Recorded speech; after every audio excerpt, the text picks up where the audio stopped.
नमस्कार, मैं Harnath Singh Debnath inter college Kurawali Mainpuri. जो हमारा चैप्टर कक्षा 11 में चल रहा था गुरुत्वाकर्षण, उसी में मैं आज अगली कड़ी आपके सामने लेके आया हूँ। पहले मैं ये चर्चा करना चाह रहा हूँ कि मैंने अभी तक आपको क्या पढ़ाया। मैंने गुरुत्वाकर्षण का नियम बताया, गुरुत्वीय बल बताया, गुरुत्वीय त्वरण बताया, और उसके साथ साथ हमने आपको गुरुत्वीय क्षेत्र की तीव्रता बताई। और गुरुत्वीय क्षेत्र की तीव्रता के से पहले हमने आपको ये भी बताया कि गुरुत्वीय त्वरण का मान बदलता रहता है। उसमें ऊंचाई के कारण गुरुत्वीय त्वरण का मान बदलता है, गहराई के कारण गुरुत्वीय त्वरण का मान बदलता है, पृथ्वी के आकार के कारण गुरुत्वीय त्वरण का मान बदलता है, और पृथ्वी के घूर्णन अक्ष के कारण गुरुत्वीय त्वरण का मान बदलता है। तो पहले हमने जो गुरुत्वीय क्षेत्र की तीव्रता पे हमने जो सूत्र आपको बताया था, वो सूत्र ये था F I is equal to गुरुत्वीय क्षेत्र की तीव्रता I is equal to G M upon R square. इसका मात्रक था न्यूटन प्रति केजी। इस सूत्र पर हम पहले एक क्वेश्चन कर लेते हैं, उसके बाद हम आगे बढ़ते हैं। देखिए क्वेश्चन ये है कि किसी बिंदु पर 3.7 किलोग्राम द्रव्यमान का पिंड रखने पर उस पर 74 न्यूटन का बल लगता है। तो उस बिंदु पर गुरुत्वीय क्षेत्र की तीव्रता ज्ञात करिए। देखिए यहाँ पे m दिया हुआ है सीधा सा, और f दिया हुआ है। m दिया हुआ है, इसमें 74 न्यूटन, ये बल दिया हुआ है 74 न्यूटन, और m दिया हुआ है 3.7 किलोग्राम। तो सूत्र लगा देंगे तो I इज इक्वल टू आ जाएगा F अपॉन M 74 बटे 3.7। तो ये 74 इंटू 10 बटे 37, और ये 2 बार कैंसिल हो जाएगा, तो ये आ जाएगा 20 न्यूटन पर किलोग्राम। ये आ जाएगा। इसकी दिशा किधर की तरफ होगी? हमारे पृथ्वी की तरफ होगी। दूसरा है क्वेश्चन इसी टाइप का, थोड़ा अच्छा क्वेश्चन है। 5 किलोग्राम व 500 किलोग्राम के दो पिंड हैं। 5 किलोग्राम का है और एक 500 किलोग्राम का है पिंड है, वो एक दूसरे से 1 मीटर की दूरी पर रखे हुए हैं। इनके मिलाने वाली जो रेखा होगी उसके किस बिंदु पर वैद्युत क्षेत्र की तीव्रता शून्य होगी? तो देखिए इसको ऐसे करेंगे, ये बहुत ही अच्छा सवाल है, इसको इस तरह से करते हैं। देखिए पहले हम चित्र बनाएंगे इसका। देखिए चित्र बनाने के लिए इस तरह से हम लेंगे, एक पिंड है ये और एक पिंड है ये 5 किलोग्राम का है और ये 500 किलोग्राम का, और ये एक दूसरे से 1 मीटर की दूरी पर रखे हुए हैं, 1 मीटर। तो हमें ये निकालना है, ये M1 और ये M2, ये निकालना है कि इनको मिलाने वाली रेखा के किस बिंदु पर, हमने मान लिया इसके पास ये बिंदु है P, यहाँ पर वैद्युत क्षेत्र की तीव्रता शून्य है। तो इसके कारण वैद्युत क्षेत्र की तीव्रता इधर की तरफ होगी, ये होगी I1। इसके कारण वैद्युत क्षेत्र की तीव्रता इधर की तरफ होगी I2। और हमें पता है I1 प्लस I2 बराबर 0, या I1 क्योंकि एक दूसरे के विपरीत है, I1 बराबर I2। अब इसमें हम मान रख देंगे, ये हमने दूरी मान ली x यहाँ से, तो ये हो जाएगा 1 माइनस एक्स, ये यहाँ से ये देखिए। तो ये देखिए इसमें रखेंगे GM5 अपॉन एक्स स्क्वायर, और ये G500 अपॉन 1 माइनस एक्स का होल स्क्वायर। तो इससे ये कैंसिल हो गया, इससे ये कैंसिल हो गया, तो ये हो गया 1 upon x square 100 upon 1 minus x का होल स्क्वायर। जब हम वर्गमूल ले लेंगे तो ये आ जाएगा 1/x बराबर 10 अपॉन 1 माइनस एक्स, 10x बराबर 1 माइनस एक्स, और 11x बराबर 1, और x बराबर 1/11 मीटर। इसका मतलब ये हुआ कि छोटे पिंड से 1/11 मीटर की दूरी पर वो बिंदु स्थित होगा जहाँ पर गुरुत्वीय क्षेत्र की तीव्रता शून्य होगी। अगर हमें यहाँ से निकालना हो, ये तो हो गया 5 किलोग्राम के, 5 किलोग्राम से x बराबर 1 अपॉन मीटर की दूरी पर।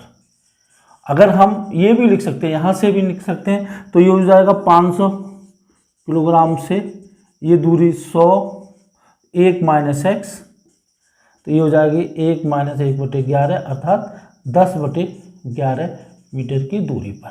तो इस तरह से हमने ये न्यूमेरिकल्स कर लिया और इस कंसेप्ट को भी समझ लिया कि किसी बिंदु पर वैद्युत क्षेत्र की तीव्रता I बराबर Gm/r² होती है। अब हम एक नई चीज लेके आ रहे हैं, वो है हमारा गुरुत्वीय विभव एवं गुरुत्वीय स्थितिज ऊर्जा। तो देखिए, गुरुत्वीय विभव को हम पहले परिभाषित करेंगे, उसके बाद गुरुत्वीय स्थितिज ऊर्जा के बारे में चर्चा करेंगे। तो देखिए, गुरुत्वीय विभव किसका होगा? किसी बड़े पिंड का होगा, किसी ग्रह का होगा, और वो कहाँ पर स्थित होगा? वो पिंड, वो बिंदु कहाँ पर स्थित होगा? गुरुत्वीय क्षेत्र में। तो देखिए, जैसे ये हमारी पृथ्वी है, हम पृथ्वी के बारे में चर्चा करेंगे।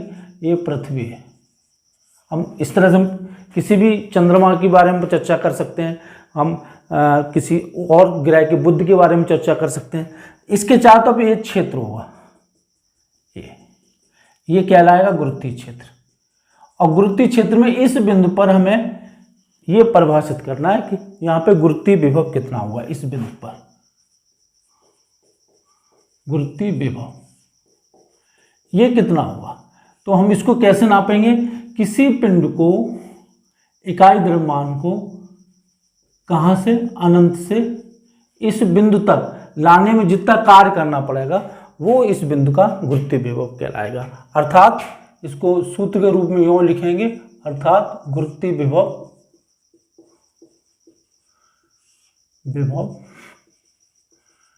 V बराबर Gm upon, sorry not Gm, इसको लिखेंगे W/m। इसका मात्रक होगा जूल प्रति किलोग्राम। ये कैसी राशि होगी? ये एक अदिश राशि होगी। पहली बात, अदिश राशि होगी।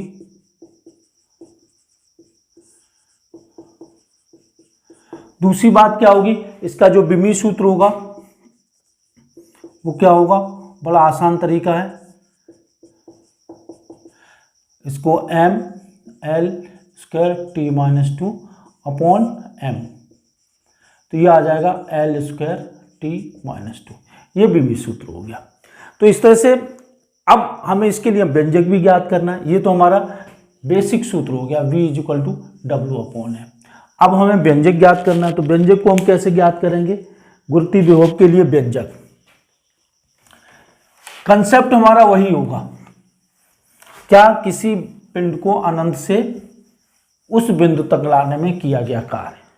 देखिए, जैसे ये है कोई ग्रह है, इसकी त्रिज्या ये है r, और ये P बिंदु है, यहां पर हमें निकालना है। ये दूरी यहां से यहां तक ये ले लिए h, और ये ले लिया हमने r, इस तरह से। अब ये P बिंदु पर हमें गुरुत्वीय विभव निकालना है। m इसका द्रव्यमान है, m इसका द्रव्यमान है। अब हम किसी स्मॉल m द्रव्यमान को अनंत से ला रहे हैं, अनंत से ला रहे हैं। किसी क्षण हमारा द्रव्यमान यहां पे होता है, ये दूरी यहां से x है, ये x, और a बिंदु हमने ले लिया, और a से b तक विस्थापित करने में ये दूरी है dx। dx विस्थापित करने में dw कार्य करना पड़ता है। अल्पकार dw है, वो a से b तक, a से b तक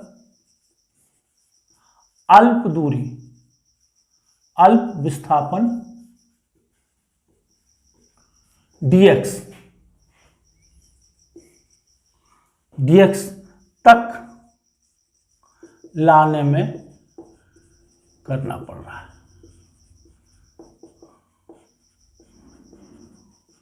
अब हम यहां ये देखेंगे बल किधर की तरफ लगेगा। ये स्मॉल m द्रव्यमान जब यहां पर होगा तो बल भी इधर की तरफ लगेगा और विस्थापन भी इधर की तरफ है। तो हमें ये पता है dw बराबर F.dx,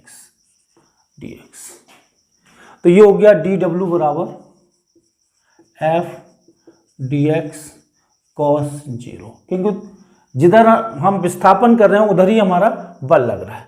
तो ये डी डब्ल्यू एफ कितना हो गया, G M M upon x square into d x. तो डी डब्ल्यू बराबर G M M x power minus 2 into d x. अब हम कहाँ से ला रहे हैं, प्रारंभ कहाँ से कर रहे हैं, अनंत से यहाँ तक, अनंत से कितनी दूरी तक, आर तक। तो कुल कार्य अनंत से पी तक लाने में किया गया कार्य,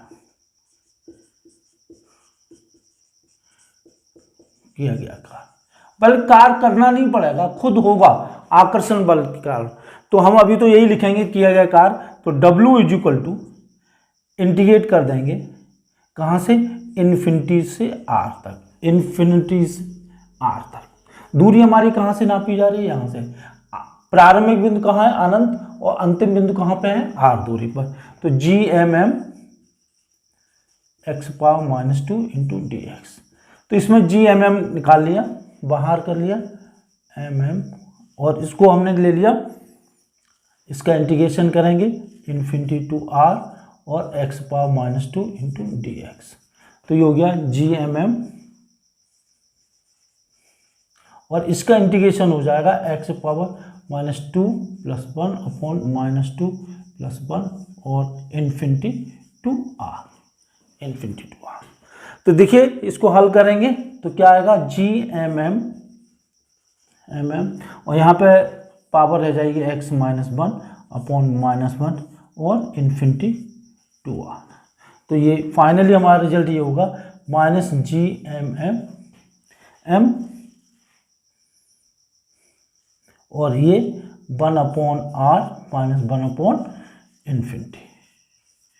तो W बराबर आ गया, W बराबर माइनस जी एम एम बटे आर। ये चूंकि कार्य यहाँ ऋणात्मक है, इस वजह से कार्य होगा। अगर कार्य धनात्मक होता तो कार्य करना पड़ता, इसमें अंतर समझ लीजिए।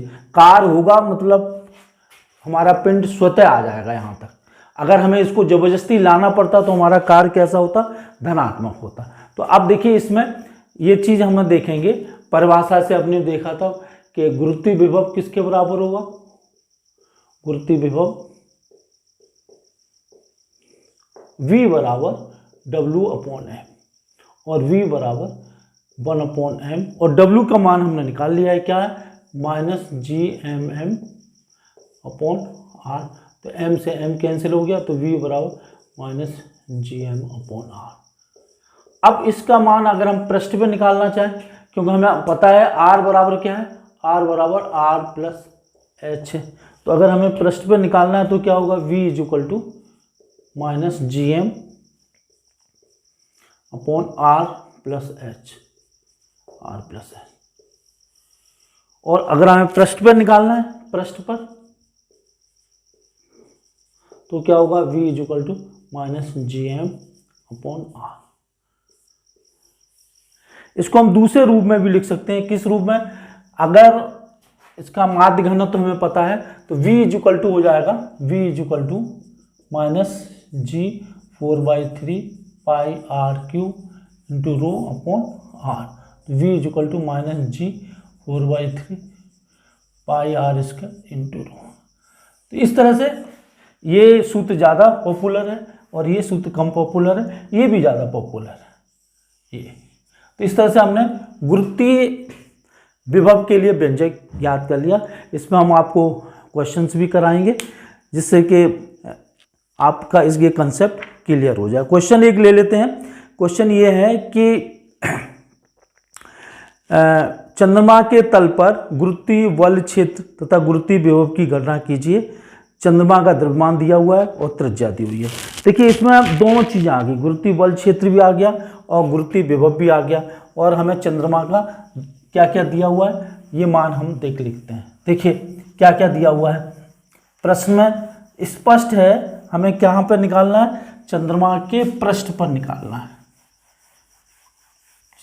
ऊंचाई का मान यहाँ पर 0 होगा, h की वैल्यू 0 होगी। क्या क्या दिया हुआ है, एक तो कैपिटल G का मान दिया हुआ है, G का मान 6.67 into 10⁻⁻11 newton metre square upon KG square, जो कि पूरे सब जगह एक ही जैसा है।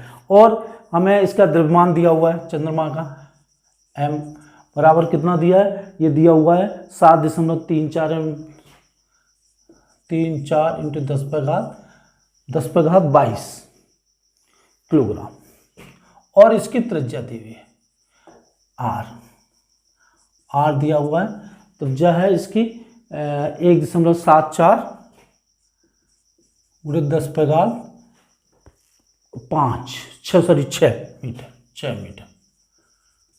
तो पहला पार्ट हमें निकालना है गुरुत्वीय क्षेत्र की तीव्रता। किसका गुरुत्वीय क्षेत्र? चंद्रमा का गुरुत्वीय क्षेत्र की तीव्रता। तो I बराबर GM upon R square 6.67 10⁻11 into 7.34 into 10⁻22 upon ये आपका 1.74 इंटू 10⁻6 का होल स्क्वायर। जब हम इसको हल करेंगे तो हमारा इसका उत्तर आ जाएगा, बिल्कुल उत्तर आएगा 1.62 न्यूटन प्रति मीटर स्क्वायर, न्यूटन पर मीटर पर केजी। ऐसे ही गुरुत्वीय विभव, ये किस पर है? पृष्ठ पर। ऐसे गुरुत्वीय विभव पृष्ठ पर, ये क्या आएगा? V = GM upon R। तो ये हो जाएगा -6.67 जो minus into 10⁻11 into 7.34 10⁻22 upon 1.74 into 10⁻6। जब हम इसको हल करेंगे तो हल करने पे इसका भी मान निकल के आ जाएगा, वो होगा -2.81 इंटू 10⁻, ये लगभग 6 जूल पर केजी। इस तरह से इस सूत्र से हमने गुरुत्वीय विभव और गुरुत्वीय क्षेत्र की तीव्रता दोनों का कंसेप्ट क्लियर कर लिया। अब हम आपको अगले क्वेश्चन में हम बताना चाह रहे हैं गुरुत्वीय स्थितिज ऊर्जा। गुरुत्वीय स्थितिज ऊर्जा का जो डेरिवेशन है, कंसेप्ट है, वो उसी तरीके का है जैसा कि गुरुत्वीय विभव का। गुरुत्वीय विभव में भी हमने क्या किया था, एक छोटे पिंड को एक बड़े पिंड को पास लाने में कार्य निकाला था। वही काम हमें यहाँ पर करना है। देखिए, ये माना जाता है कि जब दो पिंड एक दूसरे से अनंत दूरी पर होते हैं तो उनकी गुरुत्वीय स्थितिज ऊर्जा शून्य होती है। उन्हें पास लाने में जो भी कार्य करना पड़ता है वो उनके गुरुत्वीय स्थितिज ऊर्जा के बराबर होता है। अब देखिए, जैसे ये एक पिंड है, इसका द्रव्यमान कैपिटल, मान लीजिए बड़ा पिंड है ये, तो इसको हम ले लिया पृथ्वी, ठीक है। एक छोटा पिंड है, इसको हम ला रहे हैं अनंत से, और इसका द्रव्यमान स्मॉल m है। लाते हमने यहाँ पर रख दिया, ये यहाँ से त्रिज्या r है, ये ऊंचाई h है, और इसकी यहाँ से दूरी ये r है, स्मॉल r, और ये किसके बराबर हो गया? r + h के। जब इसको हम यहाँ पे ला के रख देंगे, P बिंदु पर ला के रख देंगे, तो जो भी हमें कार्य करना पड़ेगा वो इसकी गुरुत्वीय स्थितिज ऊर्जा के बराबर होगा, दोनों पिंडों की गुरुत्वीय स्थितिज ऊर्जा। वैसे इसका सेंस इससे ही हम लेंगे। तो अब देखिए, यहाँ से हम क्या करेंगे, किसी क्षण पिंड यहाँ पर होता है, A बिंदु पर होता है, ये दूरी यहाँ से x है, और इसको dx दूरी से विस्थापित करने पर हमें कार्य जो होगा वो हमारा होगा W, और इस पर जो बल लगेगा वो भी नीचे की तरफ लगेगा। तो किया गया अल्प कार्य क्या होगा? किया गया अल्प कार्य किसको? पिंड को A से B तक लाने में, किया गया का अल्प कार्य होगा dW बराबर F.dx, और dW बराबर F/dx cos 0, ये डॉट प्रोडक्ट के बराबर होता है। तो dW अभी हमने निकाला था F/g/m/x² इंटू डी एक्स और डी डब्ल्यू बराबर G M M x power minus 2 into d x. अब देखिए कुल कार्य पिंड को अनंत से पी तक लाने में किया गया कार्य। देखिए हमेशा बड़ा पिंड को ये मान के चलते हैं ये स्थिर है, छोटा पिंड इसके पास आ रहा है। अगर ये दोनों पिंड बराबर के होंगे तो दोनों आएंगे आसपास, लेकिन एक पिंड बहुत बड़ा एक पिंड बहुत छोटा है तो छोटा पिंड आएगा इसके पास। तो किया गया काल कितना होगा, W बराबर जी एम एम, और इसको इंटीग्रेट कर दिया कहाँ से, इन्फिनिटी से R तक, क्योंकि प्रारंभिक स्थिति इन्फिनिटी पर है और अंतिम स्थिति यहाँ पर है। तो इस तरह से ये हमारा क्या आएगा, x power minus 2 D x. तो इसको हम सॉल्व करेंगे जी एम एम, और इसका इंटीग्रेशन होगा +1 अपॉन -2 +1, और ये इसकी लिमिट होगी इन्फिनिटी से R तक। ये देखिए इन्फिनिटी से R तक। तो ये जी एम एम अपॉन -1, और ये हो गया 1 upon x infinity to R। तो माइनस जी एम एम और ये हो गया 1 upon R minus 1 upon infinity. तो W is equal to minus G M M और अपॉन R।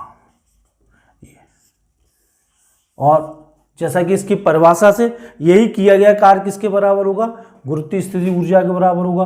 तो गुरुत्वीय स्थिति ऊर्जा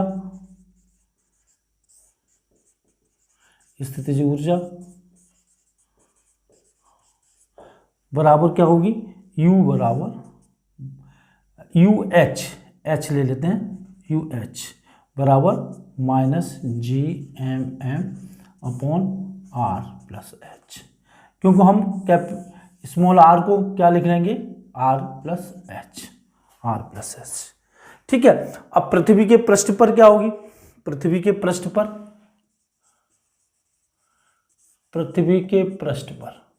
अगर ये पिंड यहाँ पे आ जाता है तो H बराबर 0, तो क्या हो जाएगा, U बराबर, या U0 ले लो या पृष्ठ पर ले लो, minus G M M upon R। ये ऊर्जा इस तरह से। तो पृथ्वी के पृष्ठ पर स्थिति ऊर्जा ये होगी और H ऊंचाई पर स्थिति ऊर्जा ये होगी। इस चीज़ का उपयोग करते हुए हम बहुत सारे रिजल्ट निकाल सकते हैं। क्या हम रिजल्ट निकाल सकते हैं कि अगर कोई पिंड इसके पृष्ठ पर है, ठीक है, और उसको हम H ऊंचाई तक ले जाते हैं तो स्थिति ऊर्जा में कितना परिवर्तन होगा, इसी कंसेप्ट को लेकर के हम निकालते हैं। हम चित्र उसके लिए हम दोबारा बना लेते हैं। देखिए कितना कार्य करना पड़ेगा, या वहां तक पहुंचाने में हमें कितने वेग से उसको प्रक्षेपित करना पड़ेगा, ये चीज हम यहां से निकाल सकते हैं। देखिए कैसे निकाल सकते हैं, ये देखिए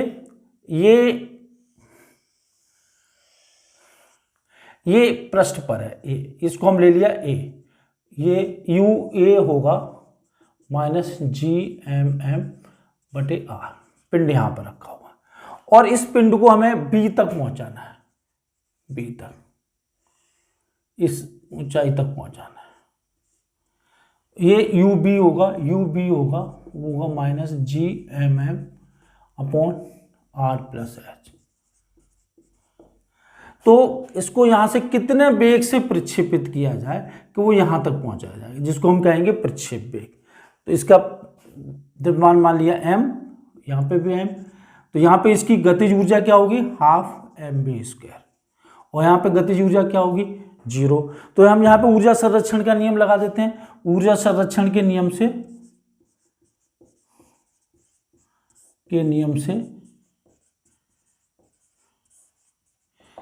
यहाँ की कुल ऊर्जा बराबर यहाँ की कुल ऊर्जा, मतलब A पर कुल ऊर्जा बराबर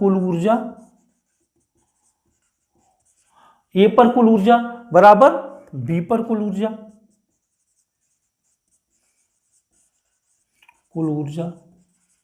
B पर कुल ऊर्जा। तो A पर कुल ऊर्जा हो जाएगी हाफ mv², ठीक है, और plus minus G M M upon R is equal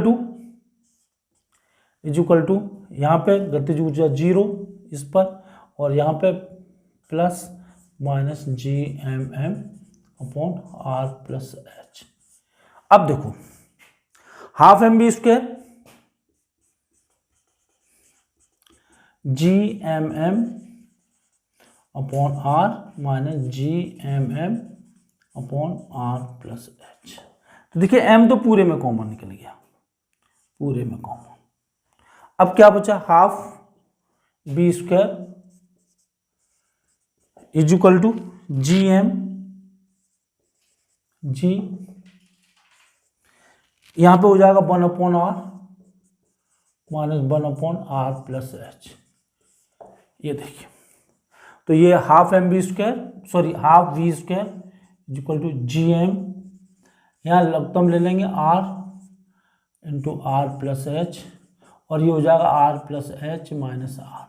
तो आर से आर कैंसिल हो गया, और हाफ वी स्क्वायर इक्वल, इसको हम लिख सकते हैं जी आर स्क्वायर, किस सूत्र से, इस वाले सूत्र से, जी एम अपॉन आर, इस वाले सूत्र से। तो ये हो गया जी आर स्क्वायर इंटू यहाँ हो गया एच इंटू एम भी चलेगा, एम को हम भूल रहे हैं, स्मॉल एम, हाँ स्मॉल एम तो कैंसिल हो गया था इसके निकल के, तो ये हो गया जी एच, और यहाँ पे आर स्क्वायर कॉमन, तो ये हो गया 1 प्लस एच अपॉन आर। तो ये आर से आर कैंसिल हो गया, तो वी स्क्वायर इक्वल हो गया 2 G H upon 1 plus H upon R, और v is equal to under root 2 G H upon 1 plus H upon R. ये सूत्र निकल के आया। अब देखिए यदि हमारा h बहुत कम है, h का मान r की तुलना में बहुत कम है, तो क्या सूत्र होगा, यदि ये स्थिति है h अपॉन r कैसा है, बहुत कम, छोटा है 1 से, तो हम क्या करेंगे, इसको छोड़ देंगे, तो हमारा प्रक्षेप वेग होगा अंडर रूट 2gh, ये सूत्र निकल गया है। अब देखिए इस पिंड को यहां से यहां तक पहुंचाने में हमें इतना वेग देना पड़ेगा, या हमें इतना वेग देना पड़ेगा। जब h का मान कुछ ज़्यादा होगा तो हम ये सूत्र लगाएंगे, जब h का मान बहुत कम होगा तो हम ये सूत्र लगाएंगे। लेकिन एक चीज़ जानिए, अगर पिंड B से A तक आता है तो इतना वेग प्राप्त करेगा, यहाँ पे प्रारंभिक वेग 0 होगा और यहाँ पर वेग इतना प्राप्त करेगा। वही चीज़ इसके लिए उल्टे केस में भी यही चीज़ हमारी संभव होती है। तो इस तरह से हमने बहुत ही इंपॉर्टेंट सूत्र आपके सामने निकाल के दिखाया, और किसी प्रक्षेप द्वारा प्राप्त महत्तम ऊंचाई के लिए भी हमने आपके सामने व्यंजक निकाल लिया। वो व्यंजक हम यहाँ से भी निकाल सकते हैं। कैसे निकाल सकते हैं, यहाँ से देखिए, ये सूत्र आपने लिखा था, ये यहाँ से आप देखिए, इसी सूत्र से प्राप्त हुआ महत्तम ऊंचाई, अगर हम बी वेग से फेंकते हैं तो महत्तम ऊंचाई के लिए यहाँ से हम निकाल लेंगे क्रॉस मल्टीप्लिकेशन करके, और हमारा रिजल्ट निकल के आ जाएगा। क्या रिजल्ट निकल के आएगा वो देखिए, ये देखिए, वर्ग करेंगे तो ये होगा B square is equal to 2gh upon 1 plus H upon R. Cross multiplication कर लीजिए तो V square plus V square upon R into H equal to 2gh। इसको आप इधर ले जाइए तो V square plus V square upon R, इसको ऐसे ले जाते हैं, is equal to 2gh minus V square upon R into H, और V square is equal to 2g minus V square upon R into H. तो h बराबर V square upon 2g minus V square upon R. अब इसमें हम लघुत्तम लेकर के भी हम इसको सॉल्व कर सकते हैं। लघुत्तम लेके सॉल्व करेंगे तो ये h बराबर V square R upon 2gr minus V square, ये सूत्र हमें आ गया, जिसमें हमें ये मान पता होंगे तो इससे हम मान निकाल लेंगे। तो देखिए इसमें माइनस का कहीं फर्क पड़ रहा है, 2gr माइनस वी स्क्वायर, बिल्कुल सही करेक्ट निकला। तो इस तरह से ये हमारी प्रक्षेप द्वारा प्राप्त महत्तम ऊंचाई के लिए व्यंजक हमने निकाल लिया।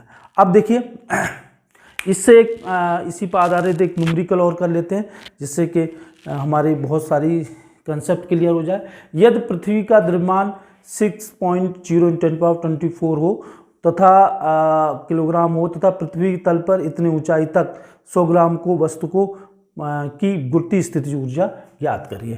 तो देखिए इसको ऐसे करेंगे,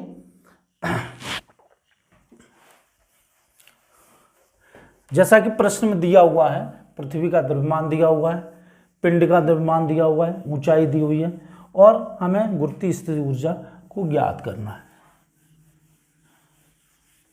देखिए पृथ्वी का द्रव्यमान दिया हुआ है कैपिटल M, ये पृथ्वी है, इसका द्रव्यमान दिया हुआ है 6 × 10⁻24, 6 × 10⁻24 kg और स्मॉल m दिया हुआ है 300 kg। पिंड का द्रव्यमान दिया हुआ है और 100 kg, 100 दिया हुआ है, ये 100 है और यहाँ से h दी हुई है, ये h दिया है 300 किलोमीटर और इसकी त्रिज्या दी हुई है r बराबर 6400 किलोमीटर और ये भी 6400 किलोमीटर, ये मान दिए हुए हैं। अब हमें और g का मान दिया हुआ है, g का मान कितना है capital G 6.67 × 10⁻11 newton metre square upon kg square. तो अब देखिए यहाँ से क्या करेंगे हमें ये निकालना है कितना हमें वेग देना पड़ेगा जिससे कि ये पिंड वहाँ नहीं सॉरी गुरुत्वीय स्थितिज ऊर्जा निकालनी है। तो सीधा सा है U बराबर -gmm upon r 6.67 10⁻11 capital M 6 × 10⁻24 into small m 100 upon r कितना हुआ, r हुआ 6400, r प्लस h आएगा यहाँ पे 6400 प्लस 300 इंटू 10⁻3। बस अब क्या है, इसको केवल कैलकुलेशन लेके सॉल्व करना है और ये लगभग आ जाएगा -6 × 10⁻9 जूल। इसको सॉल्व करके आप निकाल लेंगे। तो इस तरह से आज हमने आपको सामने गुरुत्वीय विभव, गुरुत्वीय स्थिति ऊर्जा और गुरुत्वीय स्थिति ऊर्जा पर आधारित कुछ क्वेश्चन, प्रक्षेप द्वारा प्राप्त महत्तम ऊंचाई, इनके लिए व्यंजक ज्ञात किए। ये व्यंजक वास्तव में ही बहुत इम्पोर्टेंट है। अब मैं अगली वीडियो में, अगले लेक्चर्स में आपको बताऊंगा ग्रह, उपग्रह का कक्षीय वेग, इनके बारे में मैं आपसे चर्चा करूंगा जो कि बहुत ही इम्पोर्टेंट है। तो मैं समझता हूँ कि ये आपको वीडियो पसंद हो गया होगा, आपको अच्छी तरह समझ में आ गया। अगर कोई दिक्कत होती है तो आप मेरे उसमें कमेंट बॉक्स में लिख दीजिए और इसको आप सभी बच्चों को शेयर करें और सब्सक्राइब करें। नमस्कार।